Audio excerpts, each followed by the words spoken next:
You're live. You're on the air. We are so on the air. You're on the air. How are you doing tonight? I'm so awesome. I am in Las Vegas right now visiting my friend Rick Musalam. And Rick is a fabulous musician who is actually in our special guests band, our special guest tonight. And he plays with us in Mike's band. So it's nice to be here. Oh, and by the way, I have to tell you, Stefan, that I went record store shopping over the past couple days, and we went to Wax Tracks. Oh, you went to that means you're in Vegas. And I know. What happens in Vegas stays in Vegas. But wait 1 second, because tonight's going to be a big show, and we have a lot to talk about. Let's talk about Wax Tracks in 1 second. But tonight's a big one. What is a celebration? Lost tracks that are finally going to be revealed from the man, Frank Zappa. That's 88, right. The last U.S. show. Yes. We on June 18th, it will be our next release from the Zappa Trust, and it's basically 85% of the show that happened on March 25th, 1988, and it ended up, it was the last U.S. show before they were getting ready to go to Europe. And unbeknownst to everybody, and of course unbeknownst to Frank, it ended up being the last time that Frank played in the United States. Wow. So we are, it's a great show. And it happened in Long Island. In Long Island. Yeah. Oh my God, not too far from my neck of the woods. Exactly. So tonight we're going to talk with, we have Joe. First of all, who's coming on the show? Come on, tell me. Okay, well, to celebrate this, I thought it would be pretty appropriate to invite, somebody who was actually in the band at the time from when this show was recorded. That was such a spectacular band that Frank put together. And our guest tonight was literally the last band member that Frank Zappa ever hired. He was the new guy for the 1988 tour.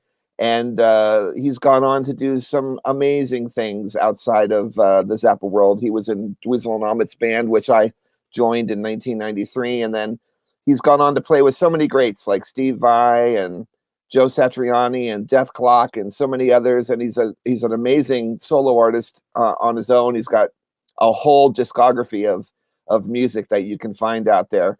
And so thought it would be great to talk with the one and only Mike Keneally. Wow, I think I lost you. You're muted. No, I'm not muted. There you are. I got excited. It's about a 5-year-old entering the room when we have a professional show. Tonight we're going to talk about Mike and Joe, Zappa's final tour. All now. Boom. Chalk and wax.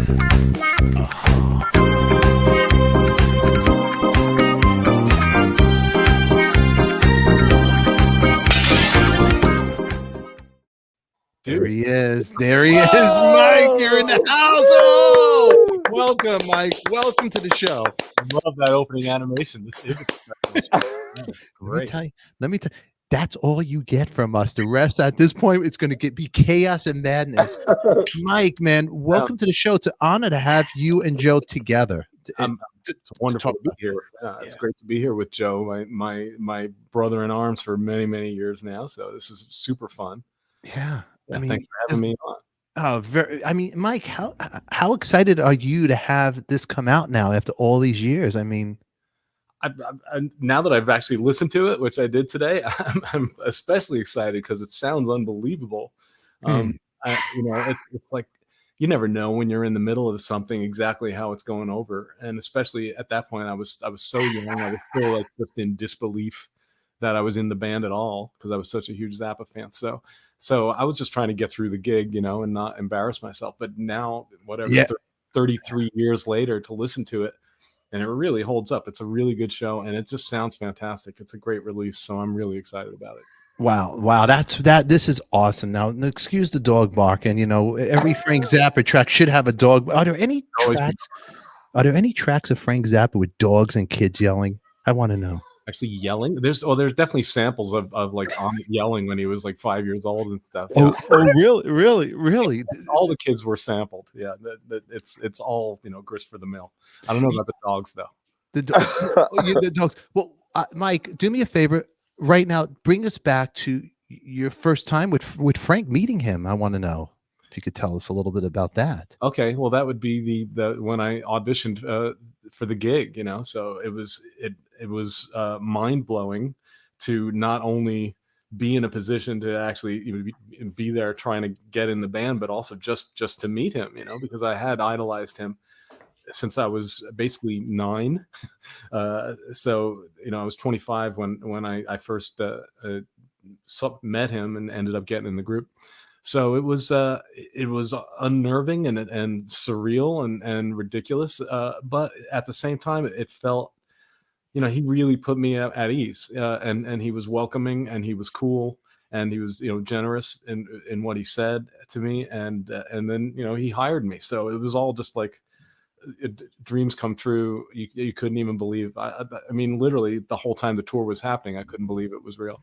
Well, I mean, I want to geek out a little bit, because when you went down to jam with him for the first time, oh God, what, it's like, here I am, I'm with him. Do you remember what the first song you jammed with him ever? Oh, well, I mean, he didn't pick up an instrument. It was the only, I mean, it was this huge soundstage. The only people in the room were him and Bob Rice, who was his technical assistant, synclavier assistant. My brother Marty, who drove me up from San Diego so I could practice the guitar in the back seat of the car, and and me. So it was this huge space with only 4 of us. So it wasn't jamming so much as him like standing and looking at me and waiting for me to be fantastic. Yeah. And so he had told me on the phone a couple of songs to learn. So I and those were 2 really hard songs. One's called Sinister Footwear 2, and the other one's called What's New in Baltimore. So he said, we'll play those.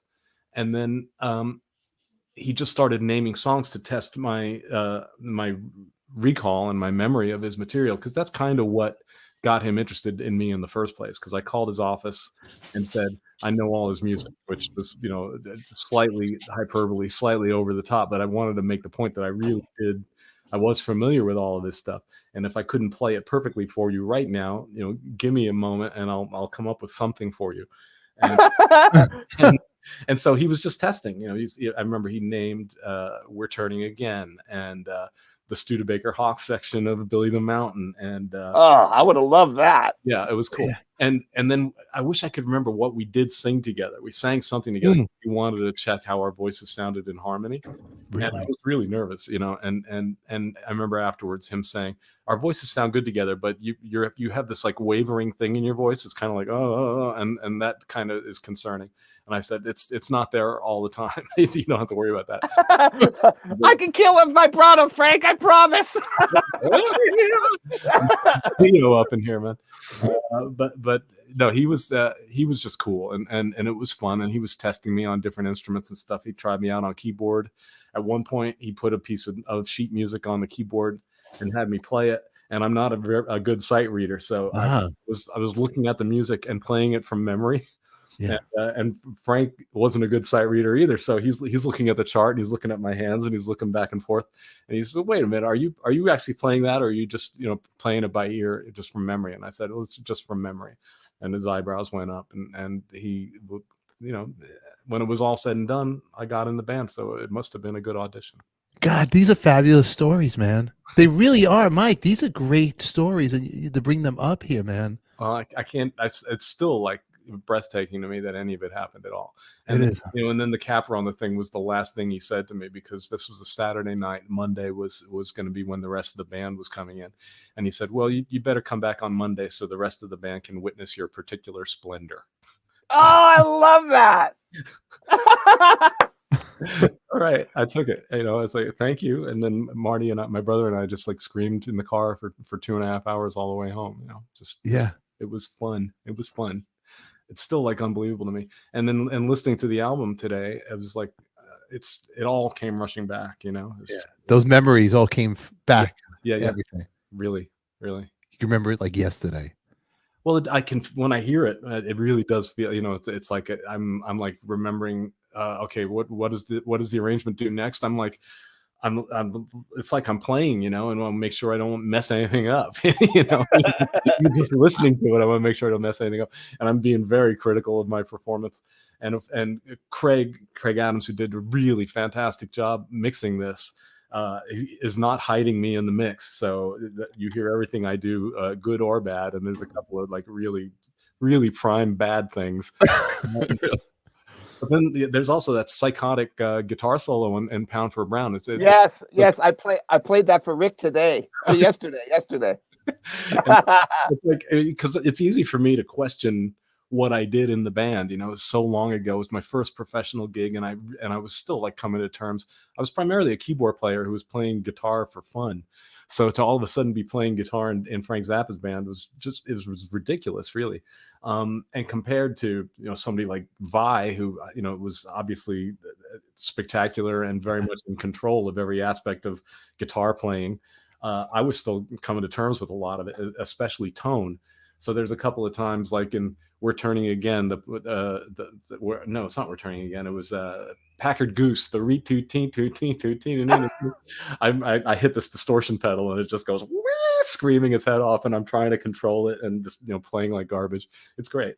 But then I did this this guitar solo in Pound for a Brown, and as soon as it started, I said, "Oh God, I have a solo. I hope it doesn't suck." And it sounded like me, you know. And when I think back to, you know, 33 years ago, it's easy for me to think, "Well, I must not have had, you know, my act together." But when I was listening to it, I thought, that's okay. I'm not ashamed of that. So I was happy about that. Yeah. But Joe, where did these tracks? Where have they been all this time? They've been in a climate controlled environment for all this time, and they live on a digital format that is completely outdated, and the machines are no longer in existence. So in order for us to get the data off of these tapes, we literally have to like find machines that are used that nobody gives a shit about anymore, and we just accumulate all these bad old machines just to make sure that we have the parts in order to, like, if something goes down, like literally the power supply can go down on these machines. It's famous for that. And if the power supply goes down, you got to find another machine. I mean, and how do you do that when there's no support on something that's been dead for 30 years? You know, it's crazy. Wow. So is this the job of the Vaultmeister where it comes all the pressure's on you? Yes. Hey, Joe, just handle this. They go, you know. Yeah, totally. Wow. So what we do is we take the tapes and we transfer them into a format that is, you know, now modern, which for those of you who are you know, technically inclined, that would be a WAV file. So it's 48 tracks of you know, newly digitized WAV files. And then we bring them to an engineer and we put them in a Pro Tools session and we sit there and we make it sound lovely. Wow. Well, I want to know, so you got the Beatles melodies on that.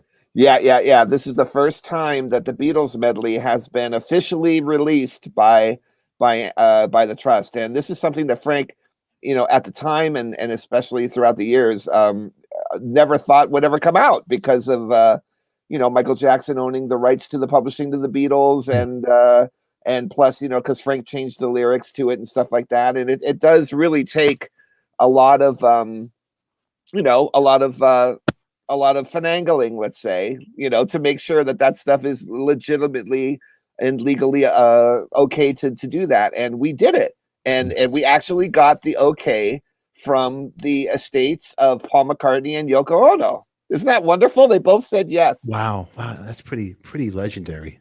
I know. It is pretty legendary to get that. Yeah. That's great. Yeah.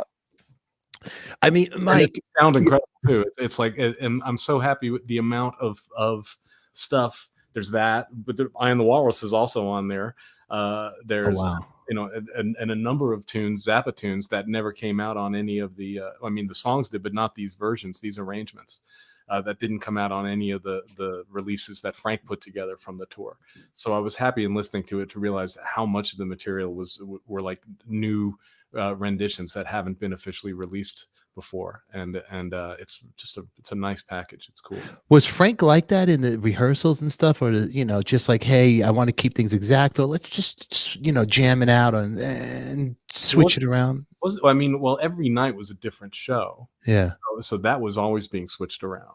Yeah. So, you know, he would write up a set list, and we rehearsed for 4 months prior to going out on the road, and we had over 100 songs in the repertoire. So Wow.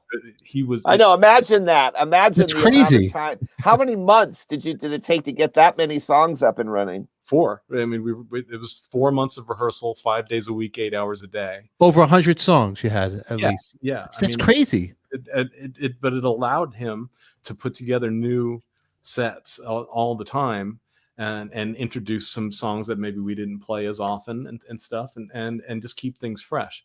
And then because he really liked for the main body of the show to not have any interruptions between songs, that was a Zappa thing going way back, that the main set was an unbroken suite of music from start to finish. So if we would always have to, in his dressing room before the show, go down the list and make sure we understood how each song was going to go into the next one. Because there were some songs that were always kind of joined together in modules, but then other times there would be songs set next to each other that had never been next to each other before. And we would have to discuss, okay, how are we going to musically get from this place to this place? And if we were on top of things, if he knew he wanted to try something, we would run it in sound check. But very often we wouldn't. We would have to just verbalize it, say, okay, so at the end of this song, it goes, ba-na-na, and then maybe Chad will go rattly-dat on a tom. Or maybe there's actually like a note that we can pivot on and go right from this song to the next song. And it was always a challenge in that way. And it really just sort of stretched your horizons constantly in terms of what you could accomplish. But that was really what the Zappa gig did for so many musicians. You go into that band thinking, oh my God, this is absolutely going to stretch me to my limits. And over again, you hit the wall on those limits and you think, I can't do this. I just can't do it. I can't execute this thing that he wants me to do. And then you practice and practice and practice. And eventually you can do it. And there you go. You've just grown as a musician. And every single person who went through Frank's band, that happened to. Yeah, I want to ask you because you started to get to know the guy. You're on tour, you're working, you're rehearsing. What was he listening to on his own music around that time? Do you guys know? Well, he definitely was like a private guy. We would pretty much interface when it was time to work. Mm-hmm. We'd see each other at sound check. We'd see each other right before the gig. We'd see each other during the gig, sometimes right afterward. But he definitely. And I think this is smart considering everything that he had on his plate, because he wasn't just like a guy in a band. He had so many things that he was in control of and constantly doing interviews and just everybody needing some of his energy constantly. So whenever he could, he would have time to himself, so that it wasn't always just like musicians banging on his door. Yeah. And I don't know that he was necessarily listening to anything. He wasn't really the type of guy who was buying albums and sitting down with headphones and grooving. Yeah. He's always working pretty much, huh? He's just like in his, he's always working, creating.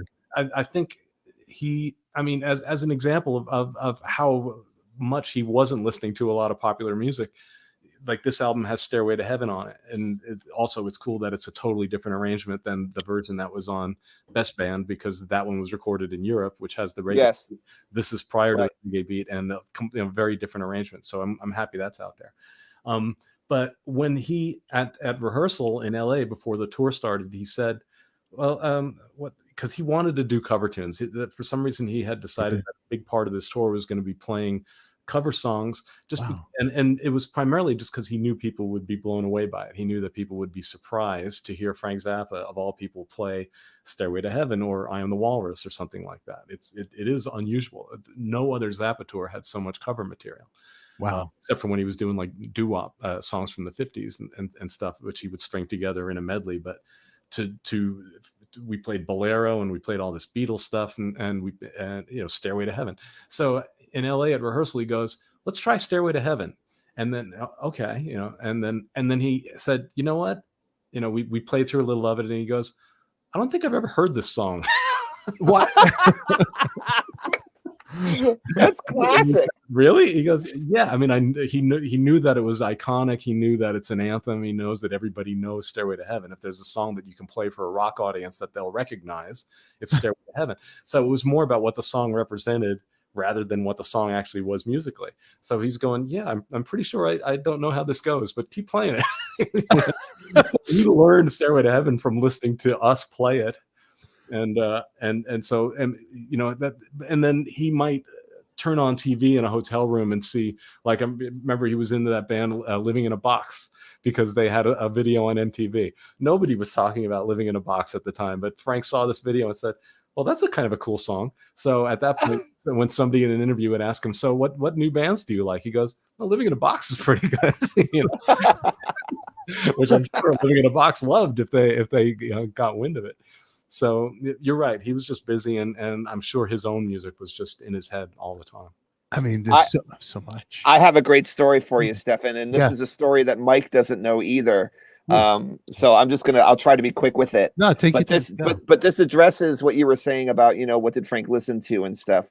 And I just recently we have an official podcast for Frank Zappa called ZappaCast, and our next one that's going to be coming out is going to be promoting this record that we're talking about.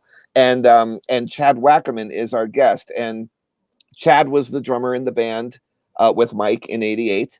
And it was his birthday that night too, at this show in Long Island. It was his birthday. So it was a special night for him. But I remember I asked him, I said, Chad, for the longest time, like in the middle of the '80s, especially, and Mike, this to be a fact, that Frank always, like, whenever he would be doing an interview and someone would ask him, well, what guitar players do you like? And these days, like, who are you listening to? And it's almost like, like he would always say Alan Holdsworth. That was like one of his main people, right? Like, I really like Alan Holdsworth. And so I said to Chad, because Chad Wackerman used to play drums with Alan Holdsworth too. So I said, Chad, you played with Frank Zappa and Chad, and you played with Alan. I said, that's just so huge. I said, because Alan was Frank's favorite. I said, did you guys ever talk about, like, why he liked Alan so much, or did the topic ever come up? And he said, this is so great. He said there was one time on the '84 tour, they were on the bus and they were just kind of, hanging out and using the bus stereo, and everybody was in the band was like playing stuff for everybody, like just taking turns playing music for each other. And Chad had an advanced copy of one of Alan's records that he had just recorded, and now this is one of Alan Holdsworth's most famous records, in my opinion. It's called Metal Fatigue, and there's a song on there called Devil Take the Hindmost, which is like one of my favorite songs of Alan Holdsworth ever. And it might have even been the first one I've ever heard. So anyway, so he said, hey, I've got this song I just recorded with Alan Holdsworth. Let me play it for you. And Frank said, okay. So he played it, and the song is like, it's like 7 minutes or something. It's pretty long, right? Frank sat on quiet, stone-faced the entire song. And at the end of it, Chad was just like, did you like it? And he goes, that was a wonderful piece of music. And he meant it. He was just like, I think I'm misquoting him, but you got to hear Chad talk about it. But his response, like Frank's response, was he was just so genuinely into it, man. He loved it so much. And that's pretty rare, to get Frank to like something that much. And he was like, that was a wonderful piece of music. He loved it. It's so cool. That's beautiful. Yeah. That is beautiful, man. That is pretty cool. So now the box set, it's not a box set. How many? You have four. Well, it's four. Is it a box? What would you consider? The vinyl is a box set. Okay. There's 4 records. You got 4 records. Yep. There it is. Right there. Yeah, man. And this is great because vinyl right now is king, and everybody loves vinyl these days. And the lead times to get these vinyl records out, because everybody wants to do it. All the pressing plants are booked. I mean, it's insane. So we're very lucky that we were able to, get into the pipeline and actually have this box set be a reality, because normally we, do CDs, and physical would be a CD, and then you got the streaming. But people are really loving vinyl these days. And so I was really excited when Universal came back to us and said, we want to do vinyl on this. And I was like, yeah, man, let's do it. I'm excited too. I'm very excited because apart from Broadway the Hard Way, that's the only Zappa album I have on vinyl that I'm on. So really, yeah. and because Jazz Noise didn't come out on vinyl, Best Band's not on vinyl, Hmm. so I'm really grateful that this album's on vinyl. It's I mean, Yeah. this is a nice, Mike. This is a nice package to be on. Look at this. And Yeah. the pictures And- that are inside of it are taken from a photographer named Peter Anderson, who's a real sweet guy. And so it's it's period perfect. And there's some liner notes in this package from Chad and from myself. And it's just great that we're celebrating this show because it's really historical, Yeah. Mhm. Yeah. Now, how long was the tour for the people out there? How long? We did 2 months in the U.S. and Mhm. then we had about a week off or so, and then we did another 2 months in Europe. And the most heartbreaking thing on this album is at the end of it where Frank says "See you in the fall," because we were supposed to come back out and play more shows in the U.S. and that never happened. So we would have gone on to play for another 10 weeks, but Frank chose to shut it down for a variety of reasons. Yeah. So it's 4 months total, and we rehearsed for 4 months. And that's the only time in my life I've ever gotten that. I was thinking about that today. This is the best job I ever had in my life, probably. yeah, man. Touring was great, but to rehearse for 4 months with Frank and just be working on, because that was just joy, for me anyway. Because I was brand new. It was my first professional gig, and I'm starting my career playing for the guy that is my ultimate. And that never happens. So to go into work every day practicing playing Frank's music for 8 hours, 5 days a week, that's the ultimate day job. I would have been happy to just keep rehearsing forever, but then we got to go out and do these shows, and the shows are really good. And and I could tell from listening to this album that it's at the end of the tour, so we are good. The band is sounding great. It's like, I mean, Frank didn't take bad sounding bands out on the road, but I can hear how worked in the material is. But it still sounds like we're having a good time. And and I was born in Long Island, so to play, everything about it was just like mind blowing for me. To play in my hometown, basically, with the guy that was the most important musical figure in my life. Yeah, it's crazy. How about And yeah, I was going to ask him the main guitar that you used on that. Do you still have it? Well, I was playing Frank's guitars on that tour. You were playing Frank's guitars. Not a pro I was. I mean, Really? I barely had any gear to speak of. Wow. I auditioned on this real pawn shop, the G&L. So Frank only needed to hear that for a minute to say, okay, well, we'll get you some new gear. So I played his Strat and his Tele. Wow. Yeah, and so I'm playing both on this record.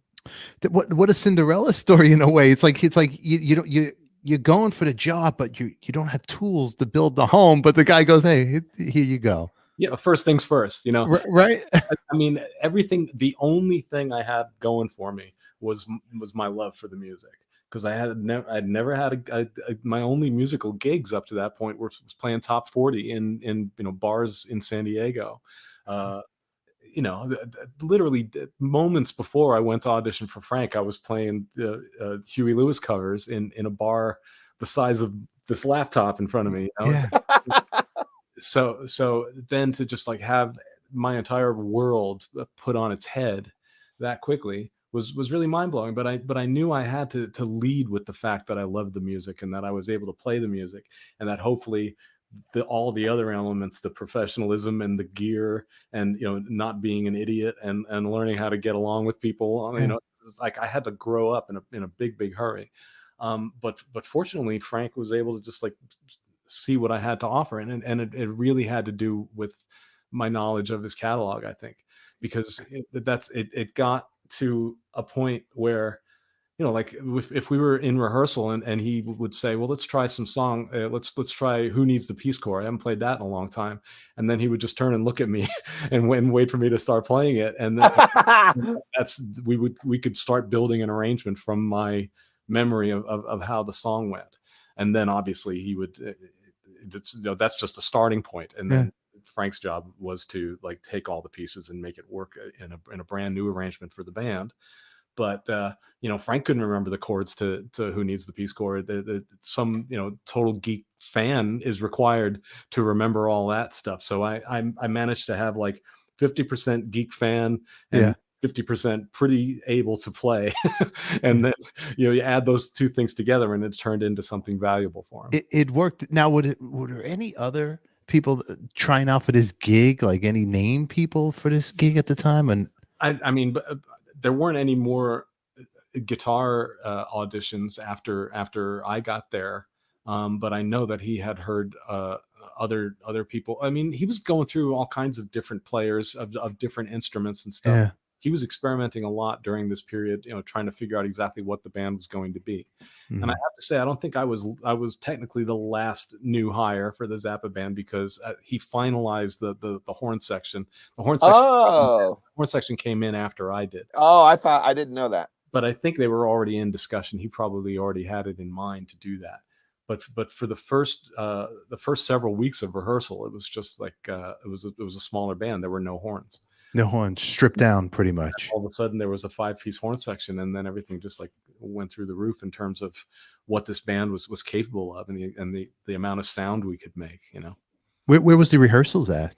It was at what used to be Francis Coppola's Zoetrope Studios. It was on this huge sound stage, and they were still doing. In some other adjacent sound stages, they were still working on films and TV and stuff. I remember one time there was a big door at the far end of the studio, and it's like the whole wall would open up. And I remember one time we were rehearsing, and the wall opened up, and a small figure walked in with like about 20 people in a group behind him. And as he got closer, I realized it was Danny DeVito with this whole entourage behind him. Come on. Yeah. And, and he's just like, and then, when Frank turns around and sees him and it's like, they give each other a hug, and Frank's like, Danny, how you doing, man? And Danny's like, Frank, I heard you were here. I just had to hear what you were up to, So the kind of situation where anybody might just drop by like that. And it was really fun. Did you jam for yeah, he hung Danny out. DeVito? He hung out, watched the rehearsal. Yeah, absolutely. That's pretty cool. Yeah, it was cool. And then, other times Garth Hudson from the band came in, and he was. Oh my goodness, really? Yeah, you never knew it was gonna come by all of a sudden. Steve Vai was rehearsing for the Skyscraper tour at the time, and I had never met Steve before, and that was really daunting because Steve was like, at that point my position was sort of similar to the position that Steve had in the band, which was stunt guitar, as basically just playing the hard written stuff. But Steve studied to play the guitar. I taught myself how to play guitar for fun, and I never had a guitar lesson. So it was always like insane to me that I should be, holding the same position as Steve. And then even more insane later, when I got in Steve's band and had to play his stuff in unison with him, it's like a lot of my career has just been refusing to fail. It's like, there's no reason I should be able to do this, but I refuse not to, there's so many people. I'm looking over here because the chat's going crazy. They want to ask questions. They want to know stuff. And if you guys don't mind, both you guys, because Vaultmeister Mike, if you guys put some questions in there, we'll answer it all for you. I mean, I wasn't on working with Frank, so I can't answer it, but Mike can answer it. but everybody's asking about the box set, when it's coming out, and we said it, but I'm going to put it up here, a picture, while you get your questions ready. This is the cover. All righty. Who came up with the cover of this, Joe? That artwork was used for the tour. That was tour artwork, and so we just took it and reproduced it, and then just added that bottom line. But that was actually the Broadway, the Hard Way tour, and I think it was for Europe. I think that was the European. I know that it was on the front cover of the European itinerary. Right now I'm looking at my laminate from the tour, which has that design. Do you have? Can you show us the laminate? Do you have? Can you? Oh yeah. Yeah, let's geek out on this stuff. This is cool. This is actually a fun night now, and I want to thank everybody here for being here with us. And while he's getting that, do me a favor, everybody, subscribe. You see that button down below? It's easy. Click it, give us a thumbs up, and say, hey, ADIKA, Joe, Mike, you're doing a good job tonight, and share it out. Share it out. This is a fun time. Joe, what a fun just a whole fun. Frank sounds like such a fun guy. Like when you hear these stories, and I don't know Stairway to Heaven, never heard it before. It's I know, it's unbelievable. hilarious, hilarious. And what's great about this release is, we always, the trust always has so many options for releases, because, as you know, Frank toured so many years, and there were so many bands throughout the 70s and throughout the 80s. But this is the first time that the 1988 band is getting a full posthumous release. Let's show that over here to There it is. everybody. Yeah, oh my god, that's the look at that. Yep. That is killer. Now we got over here a question here from my brother-in-law. There's Carl Mayer. Yeah, Joe, you want to read this one out? Well, it says, will a live album of the Bizarre World shows ever be released? And I can tell you that I'm not sure any of that stuff was professionally recorded. But the good news is that Mike and I are currently playing together with that band, which we now are called the Zappa Band, and we don't have anything to announce other than the fact that we are still trying to do dates with King Crimson. So we're just with post-COVID, everything is so it's so on the fence these days. We really don't know yet, so we really can't have. But the plan is for us to continue what we were supposed to do in 2020, which was to go on the road with King Crimson for 3 weeks, I think it was, or something like that. So that's going to be exciting, and that's the same band essentially as the Bizarre World band, except for one person. Thank God I have my assistant. She'll help me with the questions. Thank you, because I can't see really so good. So here's another one over here. Can you read that, Joe? Sure. It says, were there any charts Frank created for the new tunes for the 88 tour? This is good for Mike. Or was it all taught, arranged orally? Yeah, the vast majority of the new arrangements were verbally conveyed, and what he would do, because all the new songs for that tour were really lyric oriented, because he was very focused on the election, and also what was happening with all the scandals with the televangelists and stuff like that. So he would show up with a lyric sheet and then just dictate the musical setting on the spot.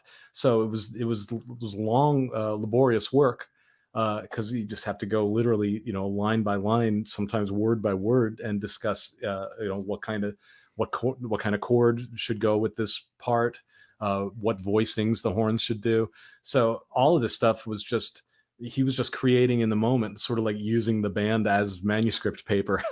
and each member of the band would then be, if you wanted to remember your part, you would take notes at your station as he's doling out parts to you. But there was some stuff, as the tour kept going, he started doing some writing and some composing on paper. And he hadn't done any of that for years, because he had the computer, he had the synclavier, and he was doing all of his composing using that. And he said to me at one point, man, I really, it's like sitting and writing music on paper is hard. I've gotten really spoiled by having this computer where all you got to do is type it in, and you get all these amazing soundscapes flying at you. Paper in comparison is not a very efficient medium.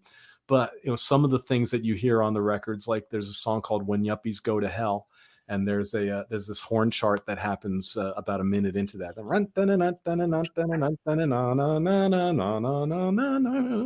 thing. That was a chart that Frank probably wrote in an airport or a hotel room. That's wild. That's crazy. That's crazy. I love it. It's just wild. Maybe wrote it at an airport. Mm-hmm. I love it. Right here, Eric Berry over here. Read that, Joe. It says, not that it had anything to do with this release, but is there a chance of more hologram shows? Well, I believe so. It's an expensive technology, so we have to, make sure that all the circumstances are being met in positively in order for us to continue to do it. But I know that Amit wants to continue to do it. So yes, it really does. I mean, compared to just putting the Zappa band as a band out on the road without all the technology and the visuals, that's a much easier thing to tour, and you're not limited in the kind of venues you can play. With the hologram show, you have to play certain types of venues that can support all the technology. You have to hire additional technicians that can run it. It makes things a lot more complex and definitely a lot more expensive. But it would be sad if there wasn't the opportunity to do more of those shows, because it was really special. Yeah. Yeah. It must have been special, to see that up there. Yeah, Yeah. totally. It's emotional. It was very. Very. Yeah. Right. What went on in your guys' mind when in your brain when you'd see this in your head? Where when you not seeing it, because from where we were standing, we really couldn't see. You couldn't see it, huh? It was all about what you could hear, and Yeah. it really felt like, because we were backing Frank up on these long guitar solos, and obviously, the guitar solos are recorded, but the way he plays is so consistently unpredictable, but so consistently Frank. Yeah. And so the way we would back him up from night to night would change from night to night. We didn't fall into patterns of always hitting the same marks with his guitar solo. We were responding improvisationally the same way we would, if it was a live concert with all, musicians alive and present. So for me, it was very heavy, 30 years after the experience of actually playing with Frank, to get back to the closest thing that there could possibly be to that.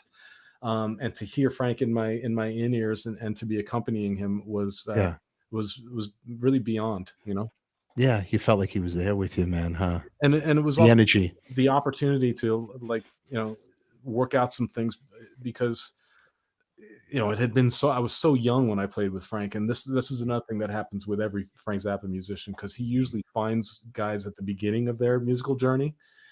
And then the fact that they played with Frank is sort of like a defining thing that stays with them as they keep going.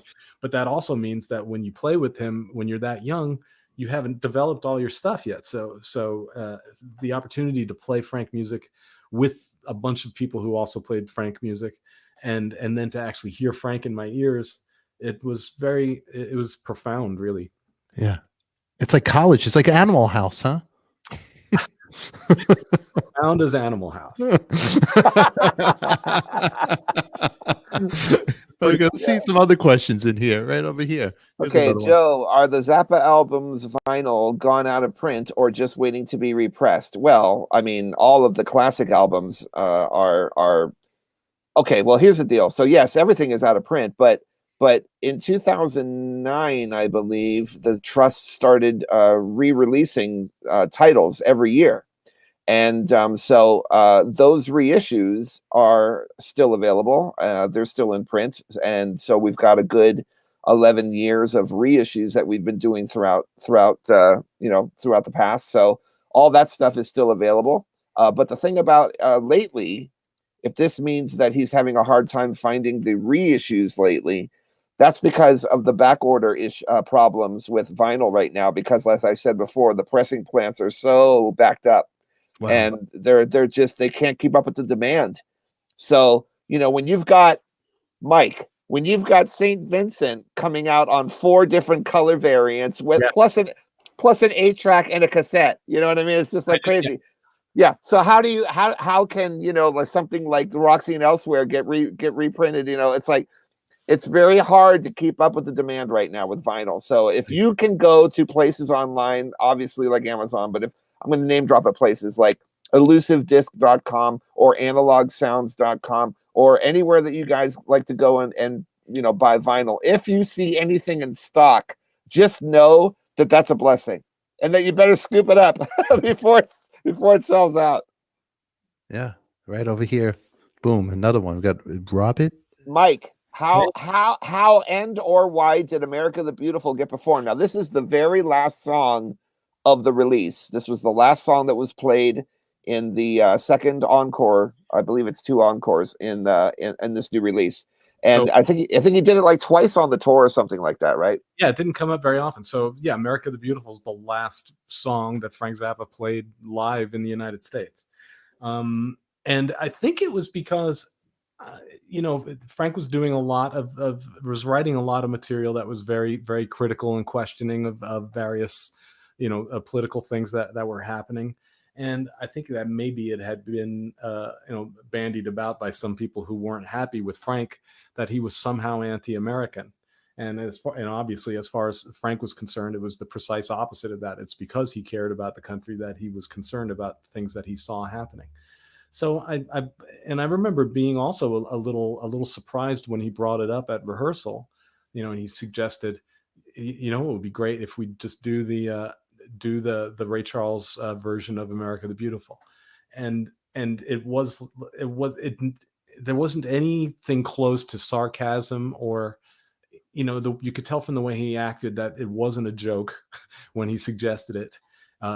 And it just automatically felt right. And everybody in the band could feel, wow, if we could do this, talk about unexpected, because Frank was all about, humor and being very pointed and critical of a lot of things.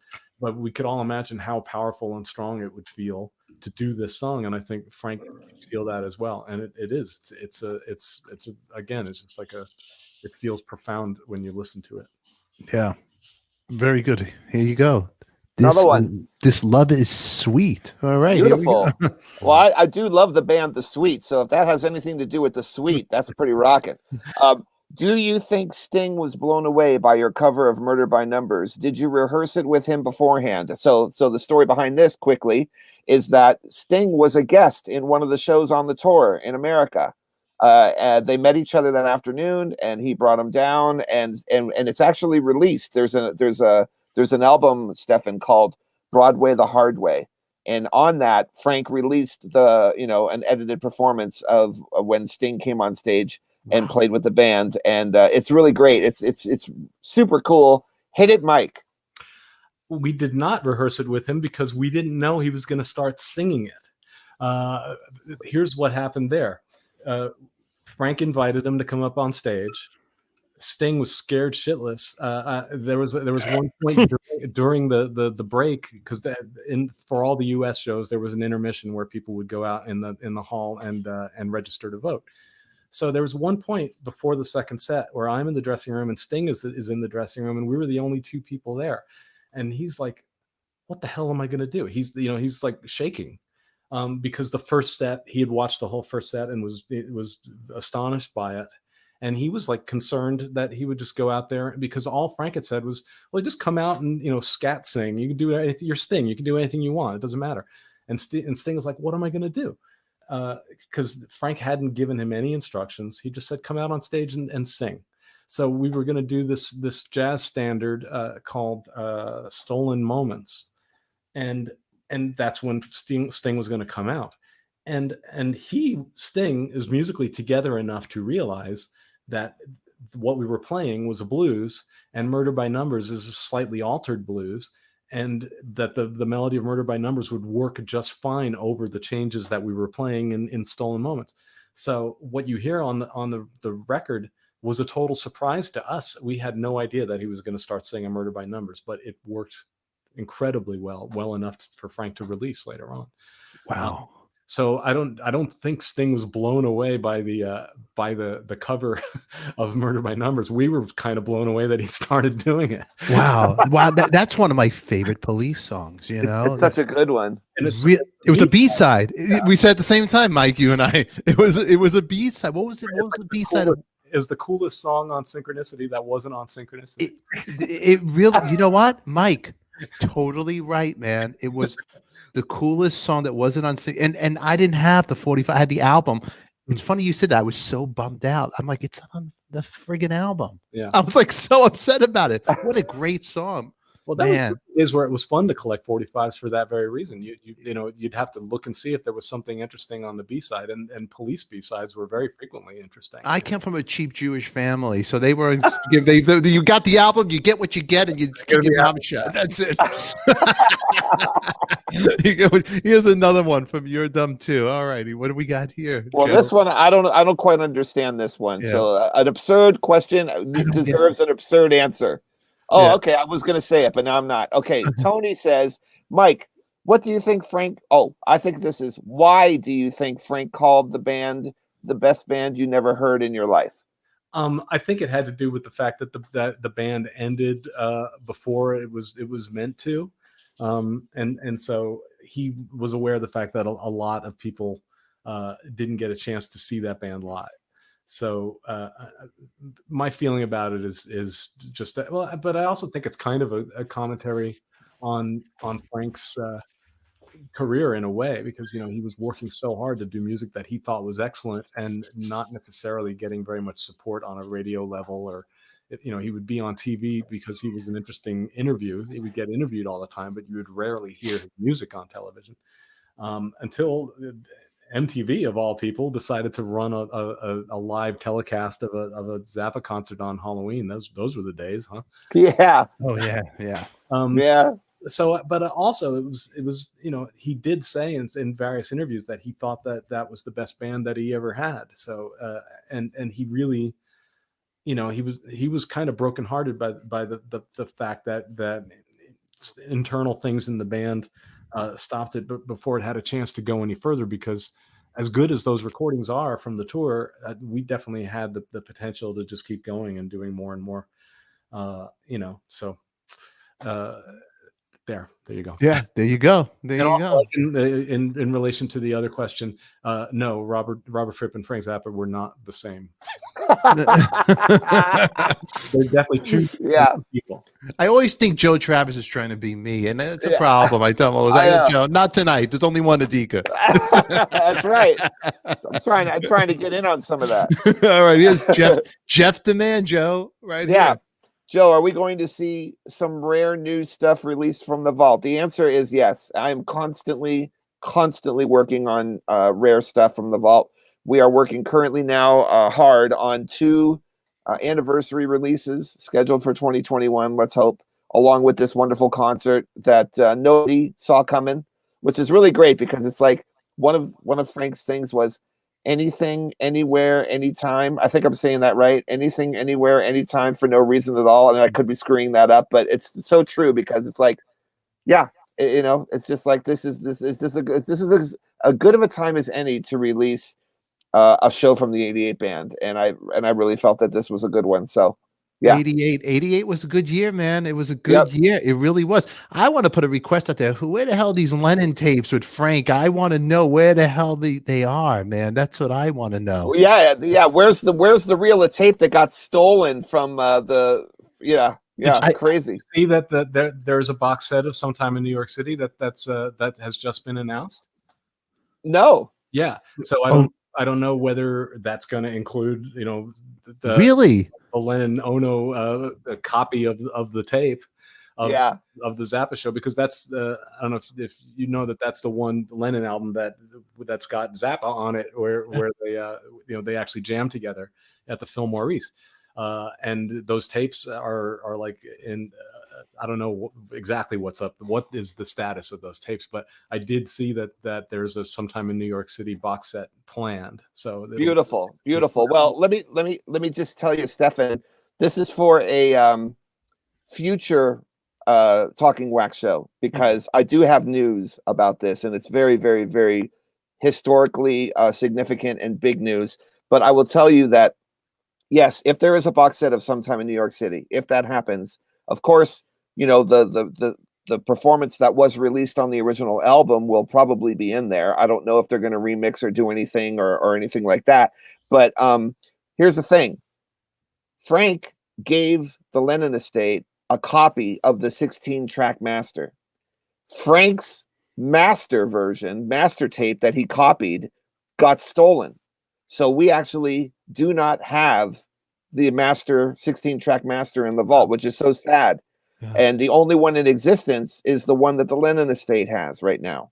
So when Frank was working on Playground Psychotics, which is his mix of the same material, it's since that mix was made in 1971 at Whitney Studios, and it was EQ'd by Bob Stone and Frank at the time.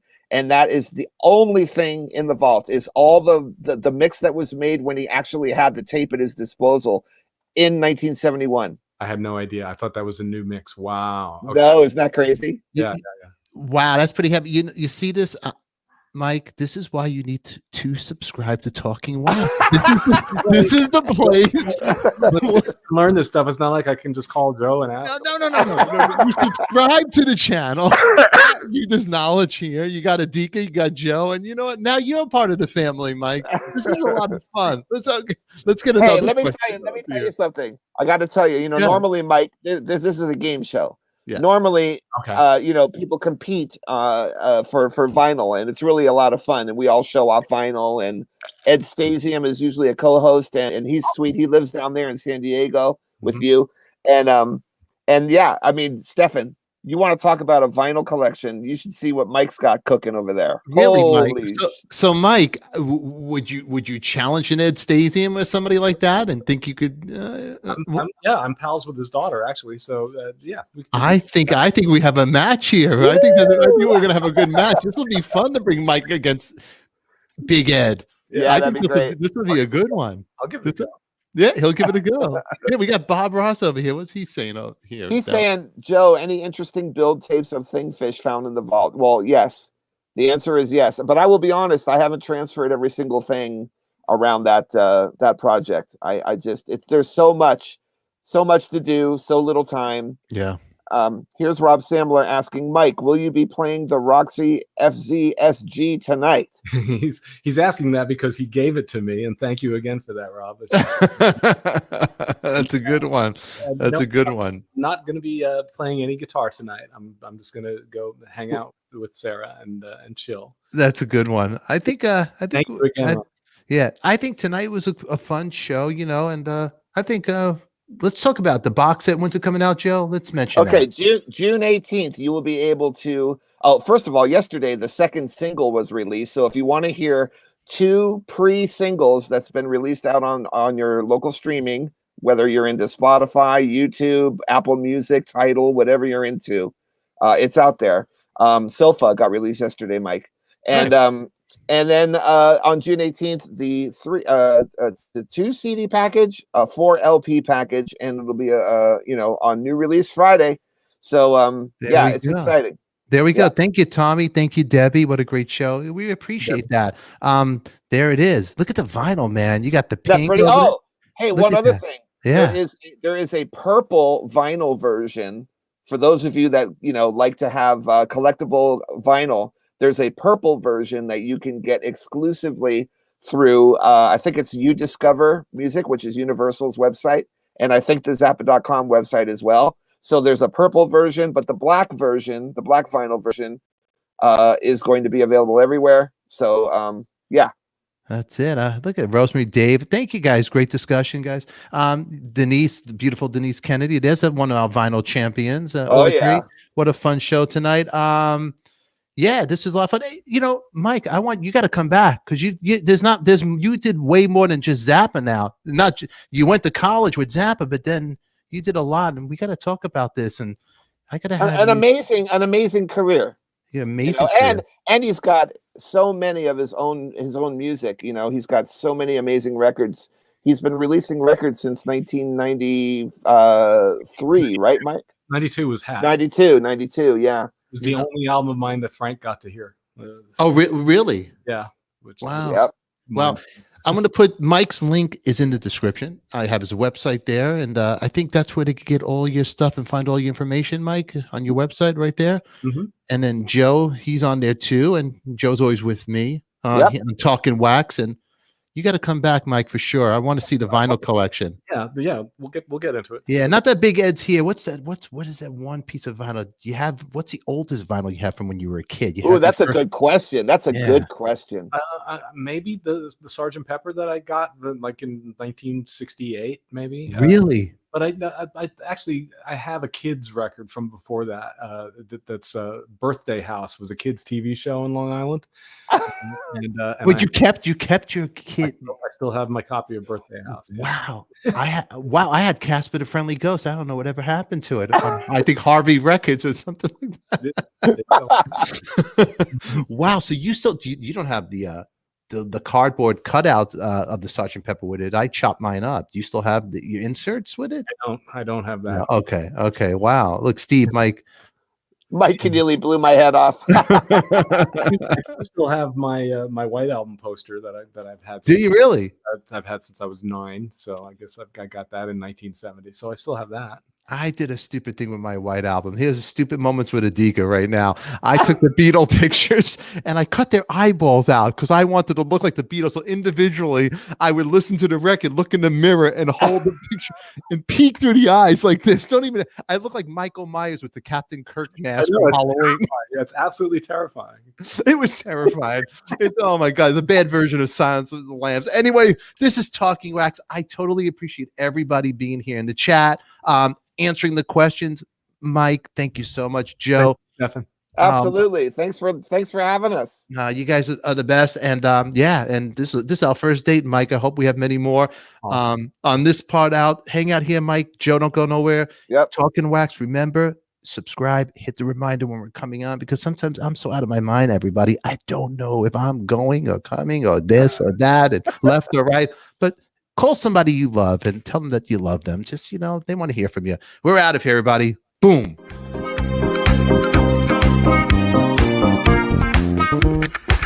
Talking Wax, alright.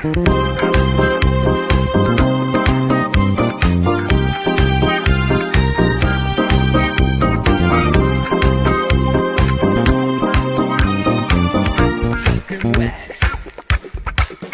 Talking Wax.